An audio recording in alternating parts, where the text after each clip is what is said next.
Bonjour et bienvenue pour une nouvelle vidéo du cabinet Landau et Associés. Aujourd'hui, je vais vous parler de la sous-traitance dans le cadre d'un marché public de travaux de construction d'une halle ouverte. On va voir donc que les juges adoptent une interprétation assez restrictive de cette notion de sous-traitant. Dans cette affaire, une commune avait attribué un lot d'un marché public de travaux qui a été contesté par un candidat évincé. On arrive donc devant la CA de Douai. La CA rappelle d'abord qu'un contrat administratif, ainsi que vous le savez, peut faire l'objet d'un recours de plein contentieux par un candidat évincé pour contester sa validité.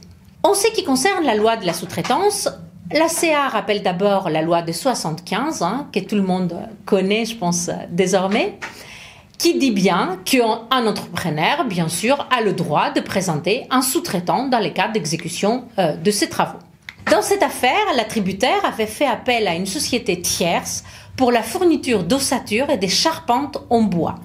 Ces fournitures ont été construites, faites sur mesure par cette société. C'est en cela que l'entrepreneur principal considérait que cette société était un vrai sous-traitant.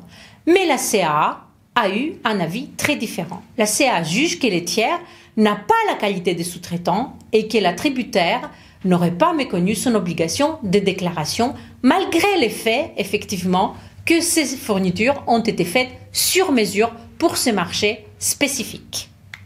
On voit donc bien que tout intervenant sur un chantier ne peut pas forcément être considéré comme sous-traitant. N'importe quel fournisseur, combien même il nous procure de fournitures sur mesure, ne peut pas forcément être considéré comme sous-traitant.